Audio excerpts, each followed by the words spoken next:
بسم اللہ الرحمن الرحیم۔ السلام علیکم دوستو، محرم الحرام کے چاند کے حوالے سے یعنی پہلی رات کے اعمال کے حوالے سے محرم الحرام کا چاند جب نظر آ جائے تو 2 رکعت نماز نفل اس طرح ادا کریں کہ ہر رکعت میں سورہ فاتحہ کے بعد 11 مرتبہ سورہ اخلاص پڑھیں، اور جب سلام پھیریں تو سلام پھیرنے کے بعد یہ دعا پڑھیں: سبوح قدوس ربنا ورب الملائکۃ والروح۔ تو اللہ رب العزت اسے اجر عظیم عطا فرمائیں گے۔ اور ایک اور نماز جو حضرت سید خواجہ معین الدین چشتی اجمیری رحمۃ اللہ علیہ کے اوراد میں لکھی ہوئی ہے، وہ بھی 2 رکعت نماز نفل ہے۔ اس کی ہر رکعت میں سورہ فاتحہ کے بعد 1 مرتبہ سورہ یاسین صرف پڑھیں، اور دوسری روایتوں میں 6 نفل کا ذکر بھی موجود ہے۔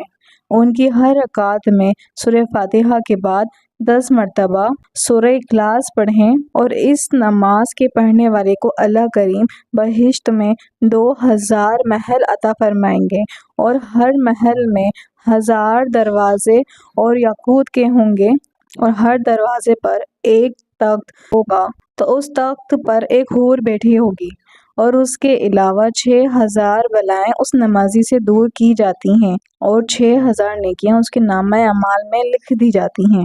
دوستو، اب یہ دیکھ لیجئے کہ 6000 بلائیں اس 2 نماز نفل یا 6 نماز نفل کے پڑھنے والے سے اللہ رب العزت دور بھگا دیتے ہیں۔ تو محرم الحرام کی خواجہ معین الدین چشتی اجمیری رحمۃ اللہ علیہ کے بتائے ہوئے ان اوراد میں سے یہ وظیفہ اپنے معمول میں ضرور شامل کریں۔ دوستو، محرم الحرام میں یہ 2 نفل یا 6 نفل ضرور پڑھیے۔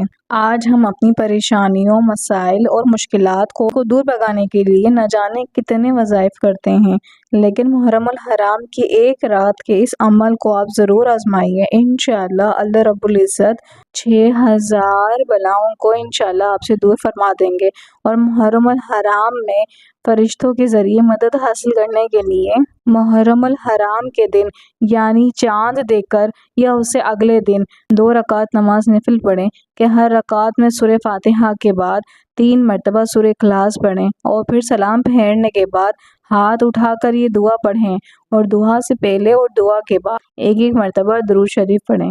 جو شخص اس نماز کو پڑھے گا تو اللہ تعالیٰ اس پر 2 فرشتے مقرر کر دیں گے تاکہ وہ اس کے کاروبار میں اس کی مدد کریں، اور شیطان کہتا ہے کہ افسوس میں اس شخص سے تمام سال نا امید ہوں۔ تو دوستو، وہ دعا یہ ہے: سبوح قدوس ربنا ورب الملائکۃ والروح۔ ایسے ہی ایک اور عمل عمر بھر ہر بلا اور مصیبت اور برائی کی حفاظت کے لیے یکم محرم الحرام کے دن بسم اللہ الرحمن الرحیم 130 بار لکھ کر یا کسی سے لکھوا کر جو کوئی اپنے پاس رکھے، یا پلاسٹک کوٹنگ کروا کر کپڑے، ریگزین یا چمڑے میں سلوا کر پہن لے، تو انشاءاللہ تعالی عمر بھر اس کو یا اس کے گھر میں سے کسی کو کوئی برائی نہیں پہنچے گی۔ اور عاشورہ کے دن کیے جانے والے 10 اعمال ایسے ہیں کہ جو اللہ کے قرب کا باعث ہے۔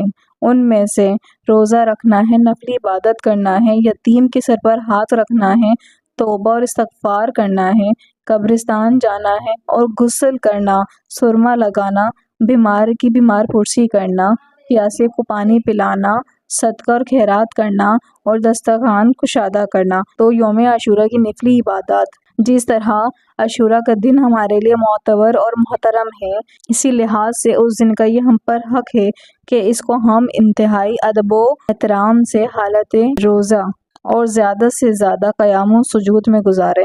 تو دوستو، یہ مختصر اعمال آپ دوستوں کے ساتھ شیئر کیے گئے ہیں محرم الحرام کے، اور ساتھ کچھ فضائل سنائیں یوم عاشورہ کے دن کے لیے۔ آپ بھی محرم الحرام کے حوالے سے محرم الحرام کا چاند دیکھ کر یہ 2 نفل یا یہ 6 نفل دیکھ کر ضرور پڑھ لیجئے۔ اگر چاند دیکھ کر نہ پڑھ سکیں تو پہلی محرم الحرام کو یہ عمل کر لیجئے۔ انشاءاللہ اللہ رب العزت آپ سے 6000 بلاؤں کو دور فرمائیں گے، مصیبتوں کو، پریشانیوں کو ٹال دیں گے۔ انشاءاللہ آپ کی تمام پریشانیاں اس عمل سے ختم ہو جائیں گی۔ امید کرتی ہوں کہ آپ سب کو یہ ویڈیو بہت پسند آئی ہوگی۔ اگر آپ کو یہ ویڈیو اچھی لگی ہے تو اسے لائک کریں اور اسے ثواب کی نیت سے زیادہ لوگوں کے ساتھ آگے شیئر کریں، اور اگر آپ نے ابھی تک میرا چینل سبسکرائب نہیں کیا ہے تو کائنڈلی میرے چینل کو سبسکرائب کریں اور بیل نوٹیفیکیشن کو کلک کرنا مت بھولیے گا، تاکہ فیوچر میں میری آنے والی ہر ویڈیو آپ تک بآسانی پہنچ سکیں۔ شکریہ۔